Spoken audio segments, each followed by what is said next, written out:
Buenos días, profe. Hola, profe. ¿Cómo están? Bien, ¿y usted? Bien, ¿cómo va el trabajo? ¿Han avanzado? Al menos yo con mi tema sí. Ya. Tienen plazo hasta, no recuerdo, parece que la primera semana de noviembre. El 3. ¿Será de noviembre? Creo que el 3. Sí, creo que el 3 de noviembre era. Recordaba yo que era la primera semana de noviembre. Para que lo recuerden y vayan avanzando en ese tema. Voy a anotar en mi calendario. Listo. ¿Se recuerdan qué fue lo que conversamos en la última clase? ¿Qué estábamos viendo?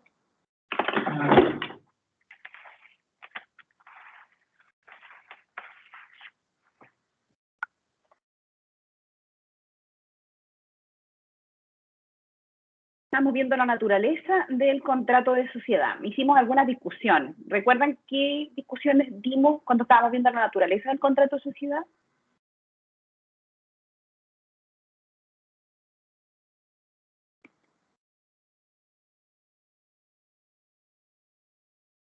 Conversábamos que el Código Civil lo definía como un contrato, hablábamos que existían otro tipo de teorías que lo definían como institución, como otro tipo de formas jurídicas y no las alcanzamos a ver todas. Asumo que ustedes las vieron y que no me lo están diciendo ahora o que lo van a ver en algún momento cuando probablemente esto sea evaluado. Entonces ahora vamos a ver una siguiente forma de nosotros entender lo que es el contrato de sociedad o la sociedad como nosotros lo entendemos en el derecho comercial. Y esta siguiente forma o segunda forma de entender este contrato de sociedad es hablar de que este fuera un contrato plurilateral o de organización. Y aquí les pregunto, porque ustedes esto lo vieron en civil, ¿se recuerdan lo que era un contrato plurilateral?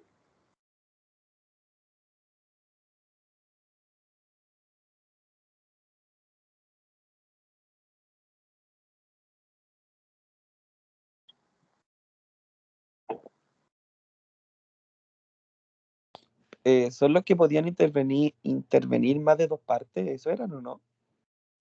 Claro, intervenir, y de qué forma intervenir en lo que es la formación de ese contrato, cuando uno habla de un contrato plurilateral, perdón, te acostumbras a decir pluricultural. Intervienen más de dos personas, cierto. Eso podría cambiarlo en un bilateral, pero podría intervenir de qué forma. Por ejemplo, lo más importante para determinar un contrato, o un contrato plurilateral.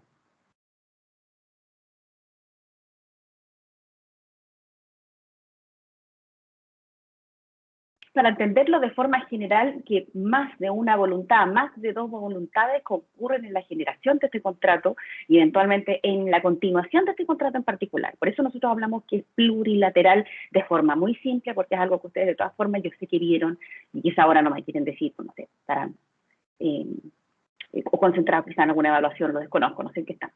Entonces, lo que le dice, porque nosotros sabemos, para poder nosotros entender, uno de los autores que indica, o tratando de entender la especial naturaleza del contrato de sociedad, que nosotros hemos revisado ya algunas de las especiales características que tiene este contrato, nosotros ya sabemos que nuestro legislador en derecho privado general nos dice que el contrato de sociedad es un contrato de carácter bilateral. Nosotros hicimos una serie de críticas a esta definición como contrato bilateral. Primero, la forma que se genera este contrato, que involucra más de dos voluntades. Hablamos también con respecto a cómo se mantiene este contrato y decimos también que la figura de contrato bilateral no nos serviría para poder entender especialmente las sociedades de capitales, que en general son las que exceden de lo que nosotros conocemos hasta ahora o lo que se conocía al momento de redactar el Código Civil, que era lo que nosotros habíamos revisado. Entonces, quizás de ello no podría haberse representado lo que era un contrato de sociedad de la forma en que nosotros lo tenemos. Y desde hoy, la segunda hora, vamos a empezar a estudiar lo que son específicamente las sociedades de capitales. Les subí también a el aula virtual 3 apuntes, uno que es el que voy a empezar a trabajar esta semana con lo que es las sociedades de capitales y luego a empezar específicamente en cómo se constituyen y se configuran estas sociedades para que los puedan revisar, porque esta clase, bueno, voy a hacer 2 horas de clase hoy y les voy a grabar otra clase el viernes para que la puedan ver cuando tengan disponibilidad de tiempo, donde voy a hablar de algunos temas en particular de sociedades de capitales. Cuando hablamos de esta teoría del contrato plurilateral de organización, esta es una teoría que postula principalmente un autor italiano que se llama Tullio Ascarelli, y él nos dice que él ve la sociedad como un contrato plurilateral de organización en contraposición a lo que nosotros hemos revisado, o que ustedes revisaron en derecho comercial, que eran los contratos de cambio. Cuando habla de los contratos de cambio, habla de estos contratos mercantiles específicos, como por ejemplo la letra de cambio, donde nosotros en realidad vemos un contrato de tipo bilateral. La diferencia entre ambas figuras, dice el libro, es que en los contratos plurilaterales, las obligaciones y derechos de las partes son de idéntica naturaleza jurídica, estando cada socio unido con el todo y no con los otros en la individualidad. Es decir, este autor trata de entender lo que es el contrato de sociedad diciendo que yo entiendo que es un contrato plurilateral o de organización, porque todos los socios concurren a este contrato y están unidos con el todo, es decir, con el contrato de sociedad, es decir, con la intención de generación de esta persona jurídica distinta de los socios, más que a mí me interese personalmente unirme y mantener esa unión con los socios considerados individualmente. ¿Por qué el autor hace esta distinción o trata de entender de esta forma el contrato de sociedad?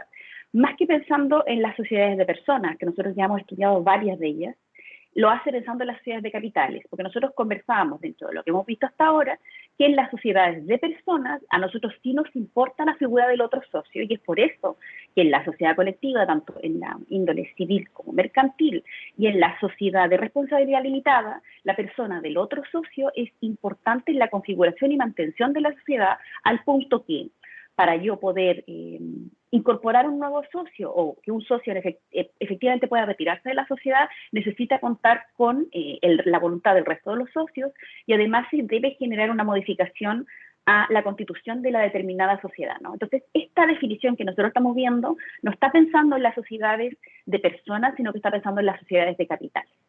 ¿Por qué? Porque las sociedades de capitales, como hemos visto hasta ahora, más que importarnos las personas de los socios que forman parte de este contrato de sociedad, a mí lo que me importa es el capital, es decir, el aporte que hace este socio. De esta manera, entonces, me dice el autor, busca definir el contrato de sociedad como este contrato que tiene múltiples voluntades que se unen en la generación del contrato de sociedad, pero que no tienen intención real de unirse individualmente con ninguno de los socios. De esta forma trata de incorporar esta idea de pluralidad y no únicamente de bilateralidad en lo que es la generación del contrato y en la mantención del contrato de sociedad. Entonces trata de avanzar en la definición y trata como de actualizarlo, lo que nosotros conocemos como contrato de sociedad o las sociedades mercantiles que nosotros realmente vemos en el día de hoy.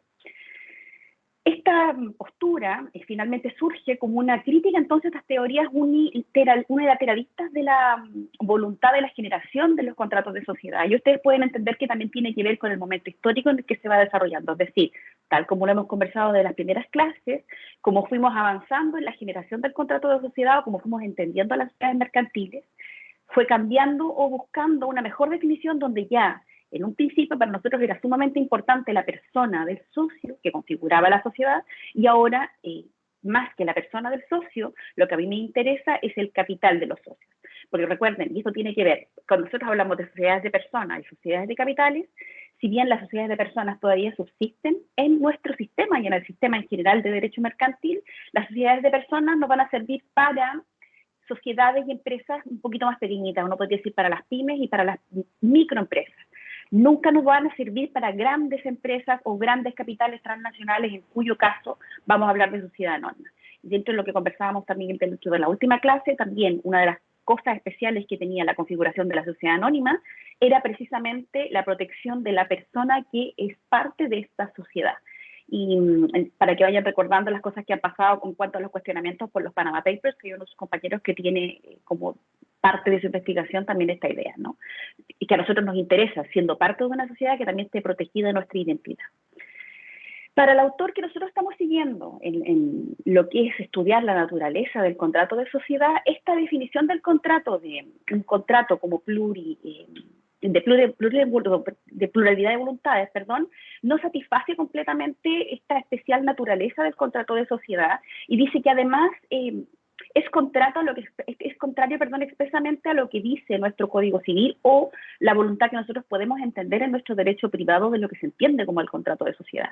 Y habla y cita a un autor que es Miceneo, que dice: hemos dicho que es técnicamente discutible el concepto de contrato plurilateral y que debe sustituirse el mismo, especialmente en aplicación a la sociedad, a la figura del acto colectivo.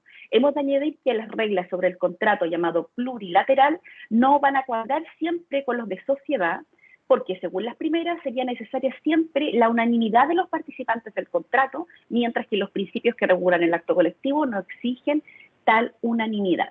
Entonces, esa es la crítica que se hace a esta definición. Sin embargo, parte de nuestra doctrina, y doctrina importante, quien es en particular el autor René Abeliuk, él calificaba el contrato de sociedad como un contrato plurilateral.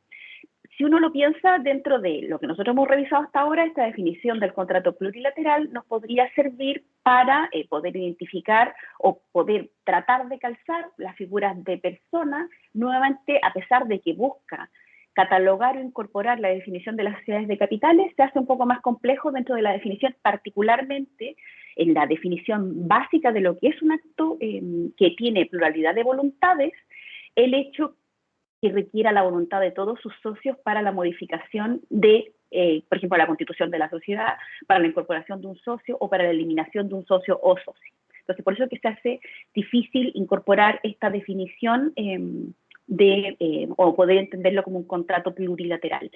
A pesar, les digo, que esto fue sostenido por autores tan importantes como René Abeliuk, que probablemente ustedes se los mencionaron en Derecho Civil, un profesor muy relevante, era muy relevante porque está fallecido, en Derecho Civil y particularmente en Derecho de Familia y en Sucesorio, a pesar de que también en su libro de obligaciones es muy bueno y muy completo.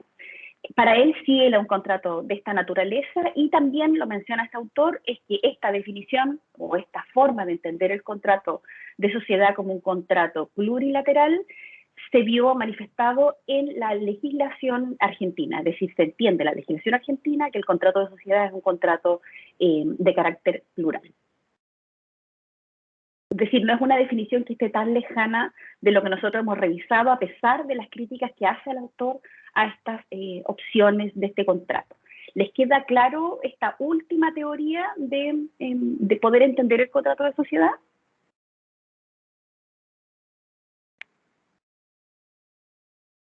Sí, profe. Profe, a mí no me queda muy claro esta última. Ya, ¿qué es lo que no le queda claro? Se supone que aquí tienen cada uno su propio interés, pero se unen entre ellos, por ejemplo, respecto a su capital. Claro, o sea, piense de que esto es cómo los autores de derecho buscan darle un sentido a este contrato de sociedad, que tradicionalmente nosotros lo hemos entendido como un contrato de carácter bilateral. Yo creo que se acuerda de que nosotros hicimos una serie de críticas por qué no sería un contrato bilateral, ¿verdad? No quiero que me las digas, sino solamente que se recuerde.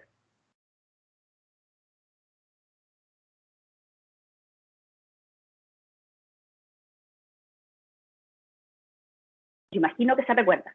Si lo recuerda, entonces, ¿qué es lo que hace? Este autor está buscando alguna forma de poder explicar este contrato especial que nosotros hemos revisado hasta ahora. Y él lo busca con la generación de este contrato se produce entonces por un conjunto de voluntades que confluyen en la generación de este contrato, que es de carácter plural. Pero la crítica que se entiende hasta ese punto, ¿no? Es un conjunto de voluntades para generar un contrato. Sí, profe. Ya, ¿entiendes? Entonces, sí, esto yo creo que hasta ese punto nosotros podemos creer que sí calza dentro de lo que es el contrato de sociedad, es decir, un conjunto de voluntades que se unen concretamente para generar el contrato de sociedad, y este contrato de sociedad, nosotros ya sabemos, genera una persona jurídica distinta de los socios que componen esta sociedad. Entonces, él trata de definirlo como este contrato de carácter plural. El problema que tiene esta definición, que es la crítica que nosotros hacemos, y quizá ahí es donde se puede confundir un poquito, es que, claro, concurren las voluntades a generar el contrato, pero en lo que es la doctrina jurídica, cuando nosotros hablamos de este tipo de contrato de carácter plural, las voluntades no solo confluyen para la generación del contrato, sino para la mantención de este. Entonces se hace una crítica a esta definición porque en otras formas sociales, y específicamente en las sociedades de personas, nosotros ya estudiamos que muchas veces para poder modificar el contrato de sociedad, nosotros vamos a requerir la voluntad de todos los socios, y en las sociedades de capitales no requerimos la voluntad de todos los socios. Y si usted es parte de una sociedad de capitales, digamos de una sociedad anónima abierta, usted puede perfectamente comprar, vender, transar sus acciones sin que ninguno del resto de sus socios, que es una infinidad de socios en el caso de una sociedad anónima abierta, se entere siquiera que usted fue parte de la sociedad, se retiró de la sociedad, porque más que valer usted como socio, lo que vale es la acción. Entonces, esta forma de sociedad de capitales no se puede definir bien por esta definición de este contrato de carácter plural. ¿Se entiende ahí? Sí, profe, todo claro. Ya, porque esto solamente nosotros estamos viendo alguna forma jurídica que nos sirva para poder entender el contrato de sociedad. Eso es lo que estamos viendo. Y por lo mismo, pero a pesar de que nosotros hicimos todas estas críticas a esta definición del contrato de sociedad, que el autor la hace, nos menciona que sí hay parte de la doctrina chilena que cree que es este tipo de contrato, como René Belloc, y nos menciona también legislación comparada, como la legislación argentina, que lo entiende de esta manera. Nosotros, si lo vemos de esta manera también, nuestra definición, la definición oficial que nosotros tenemos de contrato de sociedad, que está en el Código Civil, es aún más atrasada que esta definición que estamos viendo ahora en cuanto nosotros entendemos que es un contrato de carácter bilateral. Acuérdense que esta definición del contrato bilateral o la teoría clásica contractualista es la teoría más antigua para poder definir lo que era el contrato de sociedad, que nosotros conversábamos dentro de las primeras clases, que era la forma en que el derecho comercial en un principio trató de entender esta figura especial de la sociedad, y es lo que hemos revisado hasta este punto. Entonces, para que vayamos viendo. Entonces, en esta línea, nosotros ya revisamos las distintas teorías que nos dicen o tratan de entender lo que es el contrato, y luego el autor nos hace un recordatorio, por si ustedes no lo recuerdan, vamos a ver rápidamente, una visión general de lo que eran las teorías. La primera teoría es esta teoría clásica contractualista, que es la que nosotros tenemos en nuestro Código Civil, que es la definición que nosotros tenemos de lo que es el contrato de sociedad, que me dice y hace las críticas que nosotros ya hemos hecho al respecto, es decir, que tradicionalmente nosotros para poder entender la generación del contrato no solamente participan dos partes, sino que vemos una pluralidad de partes que generan este acto jurídico. Y en el caso de este contrato, para la mantención de este contrato, nosotros tenemos que hacer unas distinciones entre sociedades de personas y sociedades de capitales, todas las cuales no caben dentro de esta definición tan simple de una teoría clásica de un contrato, ¿no? Como meramente el contrato de sociedad, que es lo que se entiende en la definición que está en el Código Civil, ¿no? Entonces ahí sería un problema en cuanto a la definición de este tipo de asociación, de sociedad, en esta definición de contrato de carácter bilateral, que es lo que nosotros hemos revisado hasta este punto. Y así como nosotros estamos viendo y la diferencia que ocurre con respecto a la definición de este contrato de carácter bilateral, también tiene un punto muy relevante, el que cuando nosotros hablamos del contrato de sociedad, hablando de la sociedad de personas o de la sociedad de capitales, nosotros hablamos de la generación de una persona jurídica distinta de sus socios. Entonces, la generación de una persona jurídica distinta de los socios no me sirven tampoco, o no calza dentro de esta definición que nosotros entendemos como la teoría clásica o de meramente un contrato. Esa es la crítica principal que se hace a esta definición, que es la que nosotros tenemos en nuestro derecho, pero que independiente que yo diga de que la definición es la que tiene nuestro derecho, no implica que nuestra doctrina, que está más avanzada de lo que nosotros tenemos específicamente en derecho privado, diga hoy en día que nosotros entendemos todavía el contrato de sociedad como un contrato de carácter bilateral o esta teoría clásica. Simplemente es la forma que todavía está regulado en nuestro código, pero nosotros vamos entendiendo que esta es una noción que ha ido evolucionando. Así se entiende en general en todo lo que es el derecho civil y comercial a nivel nacional e internacional, independiente de lo que nosotros estábamos revisando. La otra vertiente de teorías, que era otra forma de tratar de explicar lo que era el contrato de sociedad, eran las teorías unilateralistas, que dice el autor que tratan de explicar la naturaleza jurídica de la sociedad desde una perspectiva demasiado doctrinaria, con lo que se apartan de la que es la realidad del derecho civil y comercial nacional. Y recuerden que tanto nacional como internacionalmente, cuando nosotros hablamos de derecho comercial, hablamos de un derecho que está más que nosotros decir codificado o interesarnos en lo que nosotros tenemos en la normativa, sabemos que está constantemente siendo modificado y constantemente en realidad se va adecuando a lo que nosotros vamos haciendo en la práctica. Y así como se generó, y por eso es que nosotros veíamos dentro de las primeras clases la importancia de la costumbre en el derecho comercial. Así es, no podemos concebir entonces la sociedad nazca de esta declaración unilateral de voluntad manifestada por dos o más personas, ya que como contrato bilateral dice, de acuerdo con nuestra legislación que dice que un contrato bilateral requiere necesariamente de la concurrencia de dos o más personas que manifiesten su voluntad en el sentido de darle existencia para que nazca la vida del derecho. Es por ello que estas teorías unilateralistas, es decir, donde hay una declaración de voluntad unilateral por parte de un grupo de personas, no entraría dentro de esta definición porque la noción básica que nosotros tenemos en nuestro derecho es que el contrato de sociedad es un contrato de voluntad y de hecho para que pueda existir un contrato de sociedad deben haber dos o más personas que intervengan en la generación de ese contrato. Entonces no puede ser una declaración unilateral de voluntad. Aquí también existe una discusión con respecto a las teorías unilateralistas y específicamente tiene un defecto esta aplicación que nosotros tenemos del contrato de sociedad como un contrato de carácter bilateral, es lo que es la empresa individual de responsabilidad limitada. Nosotros no lo hemos revisado y necesariamente no lo debiéramos revisar acá en sociedades, porque cuando hablamos de la empresa individual de responsabilidad limitada, que es una figura relativamente nueva, nosotros no hablamos tanto o más bien de una sociedad, sino que hablamos de el patrimonio de una persona natural, que nosotros entendemos que está el patrimonio de la persona natural X, y por otra parte el patrimonio de la empresa que tiene esta persona unilateral X, que es la empresa individual de responsabilidad limitada. Se creó esta figura, es decir, en este caso que yo le estoy mencionando, no estamos hablando bajo ningún respecto de un contrato, sino que estamos hablando de una declaración de voluntad que hace esta persona en la generación de esta empresa individual de responsabilidad limitada. Eso claramente no cabe dentro de la noción que nosotros tenemos de contrato bilateral de sociedad, es decir, que deban concurrir dos o más voluntades en la generación de este contrato. Sin embargo, y debido a la importancia de la figura de la empresa individual de responsabilidad limitada, y porque era necesario, nuevamente, lo que yo les decía, lo que hace nuestro derecho es reaccionar a lo que ya está ocurriendo en el derecho mercantil, lo que está ocurriendo en la práctica de los comerciantes, es que se genera esta idea de la empresa individual de responsabilidad limitada. Y esta definición de empresa individual de responsabilidad limitada se parece un poquito más a estas teorías unilateralistas, es decir, a una declaración de voluntad en la generación del contrato, aunque propiamente la empresa individual de responsabilidad limitada no es una sociedad, ¿no? Por esta noción que nosotros tenemos rígida, por lo menos en cuanto a la generación del contrato de sociedad, como dos o más voluntades que concurren en la generación de este contrato. ¿Se entiende lo que digo ahí?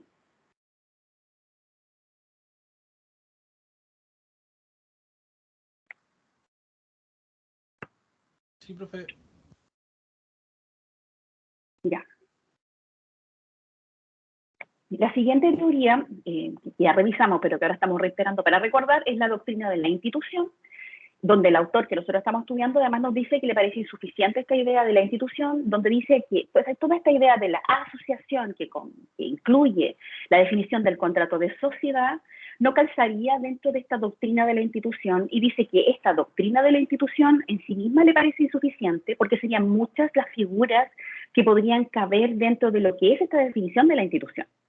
Por tanto, dice que no le cabe dentro de esta doctrina de la institución que finalmente personas jurídicas con fines de lucro pudieran entrar en esta definición. Dice que podrían entrar dentro de la definición de la institución estas personas jurídicas sin fines de lucro y las sociedades, dice, son verdaderas instituciones, pero existiendo diferencias en cuanto a la magnitud de la generación de estas sociedades. Es decir, cabe dentro de esta noción de la doctrina de la institución en la sociedad, las sociedades sin fines de lucro que podrían, de hecho existen dentro del Código Civil y ustedes quizá lo revisaron en su momento y que no es propiamente lo que nosotros estamos revisando ahora.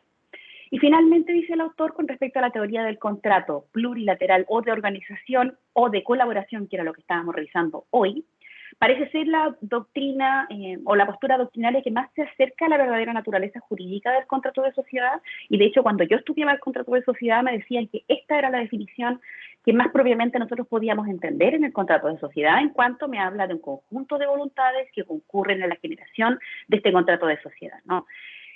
Más allá de la discusión sobre la mantención o la forma en que se pueden tomar decisiones en derecho de sociedades o en las sociedades en sí mismas, y más allá de pensar si estamos hablando de sociedades de personas o si estamos hablando de sociedades de capitales, que era la crítica que hacía este autor, ¿no? Y en cuanto a estar como contrato plurilateral de organización y como un contrato de colaboración, así lo vería o eso es lo que se busca.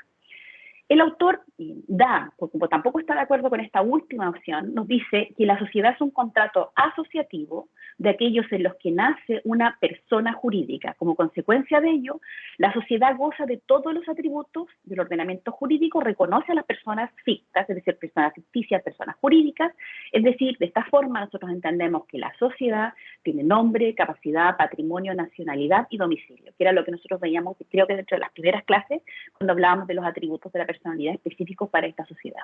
Es decir, busca como un contrato asociativo de aquellos que nacen de la persona jurídica. Esta, en la opinión del autor, y también yo coincido con el autor en particular, pareciera ser una definición un poquito más completa para poder nosotros entender lo que es el contrato de sociedad. Sin embargo, es importante que nosotros demos esta discusión y lo entendamos y eventualmente ustedes sean capaces de explicarme cómo fue evolucionando este concepto, cómo lo entiende el Código de Comercio, cómo lo entiende el Código Civil, que el Código Civil aún nos dice que es un contrato de carácter bilateral o esta doctrina de carácter clásico, y que eventualmente podamos avanzar hacia la definición que esta es la que les digo hoy día con respecto a lo que es la sociedad, y se la reitero. Profesora, Dígame. ¿esta última definición en dónde sale? No tengo las páginas porque no es que yo tomo ciertas partes del apunte, no lo tengo, como, no le podría decir la página. Ah, ya, ya, perfecto. Pero está en la parte del libro que le habla de la naturaleza jurídica de el contrato de sociedad. Y parece que hay un compañero que se lo puso aquí. La página 17. Ahí sale esta definición. Ahora, y se lo reitero, no es la única definición que yo les voy a preguntar, y no es que yo tampoco quiera hablar con respecto a la evaluación, pero para que lo tengan presente, yo les voy a preguntar si les pregunto por naturaleza jurídica del contrato de sociedad, les voy a preguntar por todas las formas que hemos conversado hasta este punto, para que ustedes sepan que vamos a hablar de cómo ha ido avanzando y no exclusivamente esta definición, para que lo tengan en mente. Si bien esta es la definición que cubre o pareciera ser más completa, para nosotros poder llegar a esta definición tenemos que hablar de las otras definiciones, que es lo que doctrinariamente se ha hecho en nuestro derecho y en el derecho comparado para poder entender el contrato de sociedad. Ya. ¿Tienen alguna duda con respecto a esto?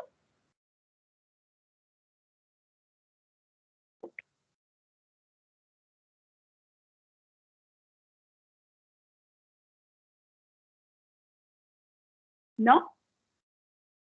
Ya. Entonces nosotros conversábamos terminando esta definición. Él llega a esta definición buscando este contrato asociativo. El autor que nosotros estamos estudiando nos dice en particular que no cabe ninguna duda aquí, cuando hablamos de sociedad hablamos de un contrato, pero dice que cuando hablamos de contrato no lo debemos entender como quizá ustedes lo entienden hasta este punto, o como lo entiendo yo hasta este punto, de la forma en que nosotros lo heredamos del derecho romano o eventualmente del derecho francés. De hecho, no solo lo heredamos, lo copiamos en el caso del derecho francés, sino que debemos entenderlo como una figura de contrato de carácter asociativo, es decir, tratar de entender una figura más moderna de lo que es el contrato de sociedad. Es la única forma que nosotros pudiéramos entender esta idea de formar un contrato para generar una persona jurídica distinta de los socios, donde es importante, dependiendo de la forma de sociedad que nosotros estemos hablando, la persona de los socios o el capital en particular, y luego cómo subsiste o cómo nosotros vamos conciliando ciertas decisiones que se toman dentro de esta sociedad, y aparte, con respecto, dependiendo de la forma social, qué tipo de responsabilidad quiero yo tener en esa sociedad en particular. Entonces, por eso habla de esta idea de asociativo, porque aparte dice de que esta definición del contrato de sociedad como un contrato asociativo me ayuda a explicar que no siempre coincidan las voluntades de los socios en la generación del contrato y en la mantención del contrato o en las decisiones que se toman. Porque me dice que en todas las otras opciones que nosotros revisábamos de la definición de sociedad, que específicamente en el caso de la definición clásica de lo que era la sociedad, no se podría explicar que nosotros pudiéramos tomar decisiones sin contar con el voto de todos los socios, es decir, definiciones de carácter unánime. Eso me dice el autor.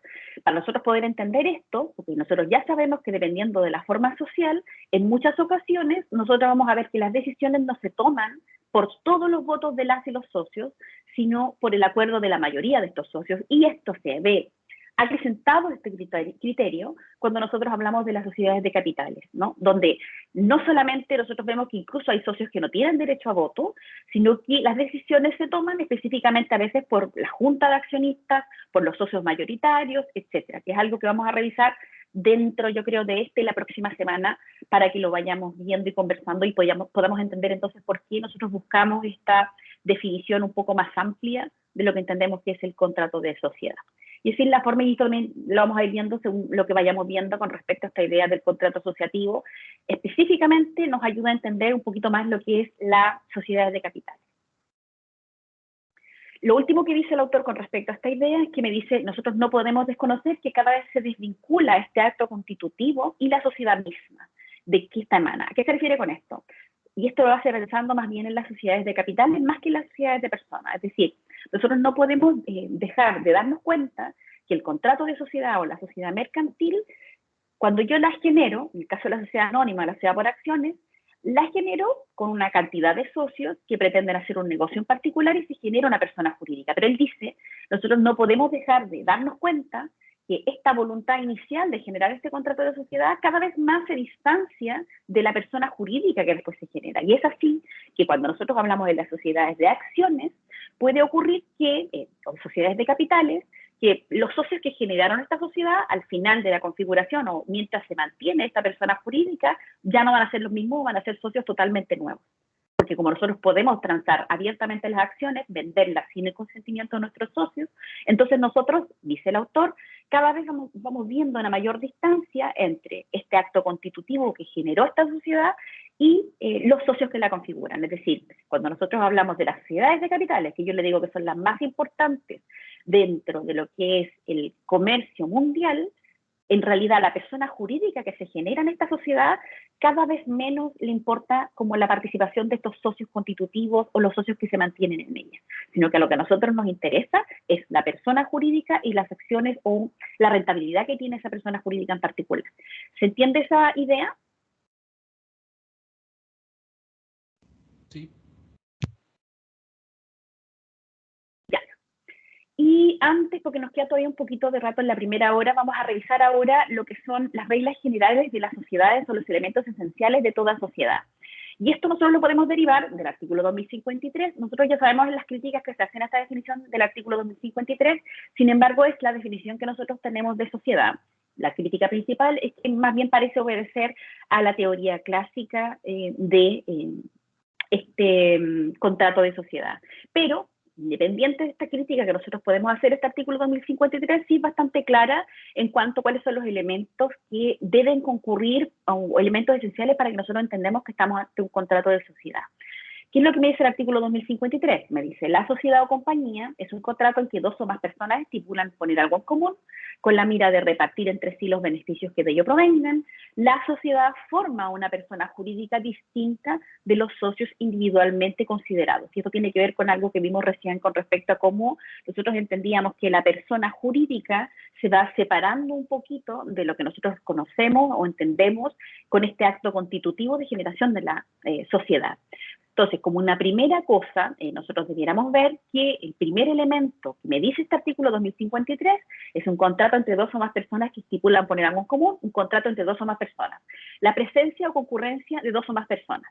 Este es el primer elemento de la esencia de la definición legal que nosotros tenemos del contrato de sociedad, en virtud del cual tienen que necesariamente concurrir dos personas en la generación del contrato, tanto para su constitución como para su vigencia. Es decir, para que yo pueda entender que estamos ante un contrato de sociedad, la sociedad tiene que tener dos o más socios. Si faltan estas dos o más personas, hay inexistencia jurídica. Es decir, nosotros entenderíamos que la sociedad en sí misma, que no cuente con dos o más personas en la configuración de la sociedad y luego en la continuación de esta sociedad, entonces ya dejaría de, como que se desnaturalizaría la idea de sociedad y por tanto entenderíamos que sería una sociedad inexistente. Esa es la gravedad que nosotros tengamos o que no cumplamos con este requisito de la presencia de dos o más personas. Yo les mencionaba que esta definición es un poco criticable cuando lo vemos desde el punto de vista de la empresa individual de responsabilidad limitada. Yo les mencionaba por qué, porque en el caso de la empresa individual de responsabilidad limitada, que es una forma relativamente nueva, en efecto se genera una persona jurídica por la voluntad de solo una persona, que genera esta empresa individual de responsabilidad limitada. Y les decía que entonces no entraría dentro de esta noción que nosotros tenemos en nuestro derecho del contrato de sociedad, pero es una de las formas que nosotros estudiamos dentro de lo que nosotros hemos revisado y eventualmente también en lo que es algo que nosotros no hemos revisado hasta este punto, no hemos conversado tan a fondo, en lo que es la generación de la sociedad por acciones, que es una forma más nueva que la empresa individual de responsabilidad limitada. En un principio también puede formarse de forma unilateral, lo vamos a revisar en su momento. Entonces, estas formas más nuevas de derecho societario, similares a derecho societario, en el caso de la empresa individual de responsabilidad limitada, no cumplirían con este requisito en la configuración de la sociedad de la presencia o concurrencia de dos o más personas. ¿Por qué? Y es lo que nosotros hemos revisado hasta este punto, porque estamos hablando de derecho mercantil y el derecho va avanzando, el derecho objetivo, que es lo que nosotros vamos revisando, según van avanzando el comercio, es decir, según cuáles son las figuras que se van necesitando para la generación de determinados actos. ¿Les queda claro esta presencia o este requisito esencial del contrato de sociedad del artículo 2053 de presencia o concurrencia de dos o más personas? Sí, profe. Ya. En esta idea de la presencia de dos o más personas, se complica un poquito más, a pesar que no se les debiera complicar tanto en las sociedades de personas como en las sociedades de capitales. Nosotros hablamos de presencia de dos o más personas en la generación del contrato de sociedad, pero cuando hablamos de personas, estamos hablando tanto de personas naturales como personas jurídicas. Entonces, podría ocurrir que en una sociedad de personas, como la sociedad de responsabilidad limitada, que es lo que nosotros hemos revisado hasta este punto, la sociedad colectiva, uno de esos socios que concurren a esta sociedad de personas sea una persona jurídica, es decir, no exclusivamente una persona natural. No sé si se les complica tanto, pero para que lo entiendan, que cuando hablamos de esta unión de dos o más personas en la generación del contrato de sociedad y en la mantención de también entendemos que cuando hablamos de personas naturales y personas jurídicas. Y cuando hablamos de personas jurídicas, podría ocurrir que dentro de un contrato de sociedad de personas concurra una persona jurídica y esa persona jurídica sea multiplicidad de otras personas. ¿Se entiende esa definición como para entender la idea de sociedad, para que no se confundan después? Sí, profe, sí se entiende. Ya, porque podrían concurrir. Y también para sumarle una nueva complicación, pero que en realidad tiene que ver con lo que es la realidad del comercio internacional, pueden concurrir dos o más personas, dentro de esas dos o más personas pueden ser personas naturales y personas jurídicas, y también pueden ser personas jurídicas, tanto nacionales como internacionales, es decir, pueden ser transnacionales, pueden ser no exclusivamente empresas chilenas, sino empresas desde afuera.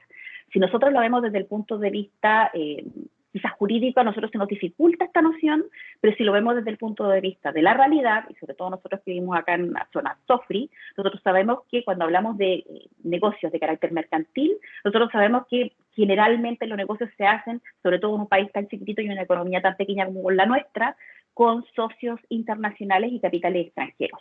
Quizá para ustedes no es tan difícil de entender como quizá lo era para mi generación, porque ustedes sí están muy expuestos a contratos internacionales y probablemente durante este tiempo de pandemia ustedes quizá, no estoy segura, quizá han hecho transacciones de carácter internacional. ¿Han hecho transacciones de carácter internacional ustedes?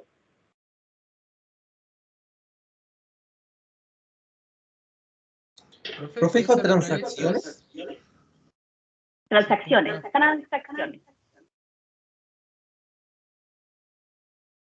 ¿Han hecho transacciones de carácter internacional ustedes? Como comprar en AliExpress. Por ejemplo, comprar en AliExpress. Eso es una transacción de carácter internacional. ¿Alguna otra que podrían haber hecho ustedes? Contratar Netflix, Disney Plus o esas cosas también. El Disney Plus, Netflix, Amazon Prime, todas las cosas que nosotros contratamos ahora hoy en día en línea, el Spotify, todas esas son claramente transacciones de carácter internacional que podemos hacer todos los días, y eso es bastante moderno para lo que quizá yo me podría haber representado cuando yo estudié Derecho. Porque cuando yo estudié Derecho, si bien existía el Internet, año 2000, no existían estas plataformas de carácter internacional tan vigentes como ustedes lo ocupan día a día. O sea, para ustedes, quizá la noción de mercado internacional se hace un poquito más simple de entender. Para el derecho mercantil, para poder definir las figuras de sociedades, para poder definir lo que nosotros entendemos por estas compañías, se hace un poquito más complejo entenderlo desde el punto de vista del derecho. Pero para ustedes quizá entienden que las transacciones que nosotros hacemos día a día, hoy en día, sobre todo en la realidad que nosotros vivimos hoy, probablemente son más bien de carácter internacional que de carácter nacional. Y les doy un ejemplo. Nosotros tenemos una empresa chilena, que en un principio era absolutamente chilena, que es la empresa Falabella. La empresa Falabella hoy en día, bueno, tiene capitales nacionales y externos y aparte tiene socios comerciales internacionales. Y ustedes pueden haber hecho una transacción con falabella.cl, es decir, lo que ustedes creen que es una empresa en un principio nacional, y lo que a ustedes compran les llega de un proveedor de carácter internacional como Linio, y Linio que está representado por Falabella en Chile. Es decir, Hoy en día todas nuestras transacciones están simplificadas y también un poco complejas en lo que nosotros hacemos día a día. Es decir, nosotros hacemos transacciones de carácter internacional con personas jurídicas internacionales y lo hacemos directamente nosotros. Y en el caso de lo que me decía Sarita de AliExpress, AliExpress es una empresa china de tal magnitud, lo estaba leyendo el otro día, de tal magnitud que en las transacciones que se hacen a través de AliExpress o de Alibaba, finalmente, que es la empresa más grande, exceden a lo que vende Amazon a nivel internacional en cuanto a competitividad del mercado chino y el mercado norteamericano. Entonces, para que nos representemos cómo estas transacciones que nosotros hacemos día a día se generan también con estas figuras sociales que quizá nosotros no nos preocupamos cuando hacemos la transacción, pero son figuras internacionales, probablemente sociedades de carácter anónima o de capitales extranjeros, donde nosotros nuestro dinero, que es dinero de carácter nacional, se va en estas transacciones que nosotros hacemos de forma internacional. Y la última pregunta que les hago dentro de esta hora, en esas transacciones que ustedes hacen, por ejemplo, AliExpress, cuando nosotros compramos Spotify, Netflix, ¿nosotros tributamos?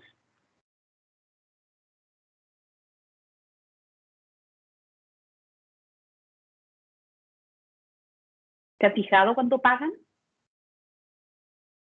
¿Tributan a Chile, me refiero? No a China ni a otros capitales. ¿Eso tiene que ver con los impuestos, profe?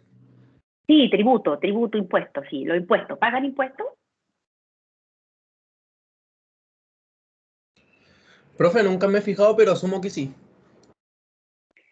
Depende. De hecho, para poder cobrar tributos a plataformas como Netflix, Amazon, se tuvo que modificar la ley. Y en efecto, no sé en qué sesión está el libro, Alexandra, pero nosotros ahora terminamos con este libro y yo paso a otro libro. No sé en particular, de repente algún compañero le puede decir en qué sesión está Alexandra. Y le estaba diciendo con respecto al tributo, los tributos o impuestos que ustedes pagan, en el caso de Netflix, Amazon Prime, Spotify, todas estas plataformas, Disney Plus, que es un poquito más nueva, y de hecho desde que nació ya tributa, se tuvo que modificar la ley y se les tuvo que exigir a esta forma especial de organizaciones de carácter internacional que tributaran. ¿Y qué fue lo que hicieron? Estas plataformas traspasaron el impuesto, porque se estaba cobrando el impuesto directamente a la empresa, al cobro que nos realizan a nosotros directamente en nuestras tarjetas de crédito, que nosotros pagamos la plataforma que compramos de forma internacional. Entonces, en el caso de las que yo menciono, la ley sí se modificó, y fue toda una discusión para que sí se pagara tributo en Chile, porque se hizo un cálculo de la cantidad de millones que se estaban perdiendo para finalmente nuestra renta nacional en la compra que nosotros hacíamos de productos de carácter internacional, específicamente de productos o de prestación de servicios como en Netflix, Spotify, Amazon Prime, Disney Plus, etcétera. Y cada vez se van creando más plataformas, ¿no? Entonces, esa fue la forma en que nosotros generamos impuestos.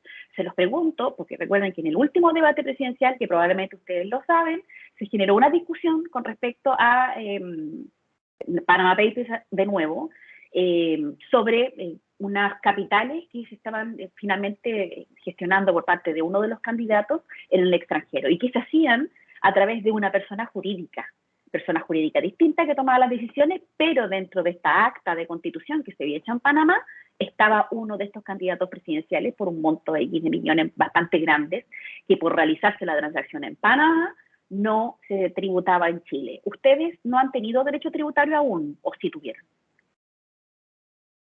No, profe, aún no. No, profe, todavía no. ¿Cuándo tienen derecho tributario? ¿El próximo año? ¿Saben o no? Sí, profe, el próximo año. Yo creo que el próximo año. Ahí van a ver cómo se hacen, cómo nosotros tributamos en Chile, cuáles son los tributos más importantes que nosotros tenemos. Les adelanto, para que lo sepan, porque tiene que ver con este problema o esta discusión que se dio en el debate presidencial. En Chile nosotros y en el mundo hay una distinción con respecto a lo que es la elusión de impuestos y la evasión de impuestos, siendo la evasión de impuestos un ilícito castigado por el derecho donde yo evado, es decir, no pago impuestos ilícitamente, y por otro lado está la evasión de impuestos, perdón, la elusión de impuestos, donde la elusión en sí misma no es un acto ilícito, sino que ustedes buscan alternativas por las cuales ustedes no tributarán. Es para que vean una distinción entre ambos casos, elusión de impuestos, evasión de impuestos. Y en el caso de lo que estaba haciendo este candidato en particular y todos los que están involucrados en el Panama Papers, estamos hablando en esa discusión sensible entre si nosotros estamos hablando de elusión, que está relativamente permitido en nuestro derecho, o si estamos hablando de evasión de impuestos. Porque probablemente van a escuchar la distinción de cuando se sigue, porque esto se va a seguir debatiendo y probablemente dentro del próximo debate o una vez que ya tengamos nuestro candidato presidencial o nuestro presidente o nuestra presidenta, nuevamente se va a tratar de investigar si es que han evadido impuestos o han eludido impuestos.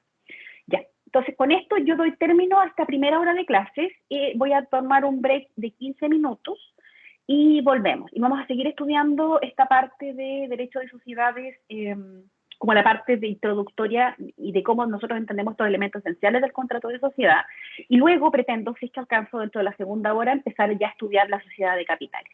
Así que nos vemos en un ratito, en 15 minutos más. Ya, profe. Gracias. Chao, nos vemos.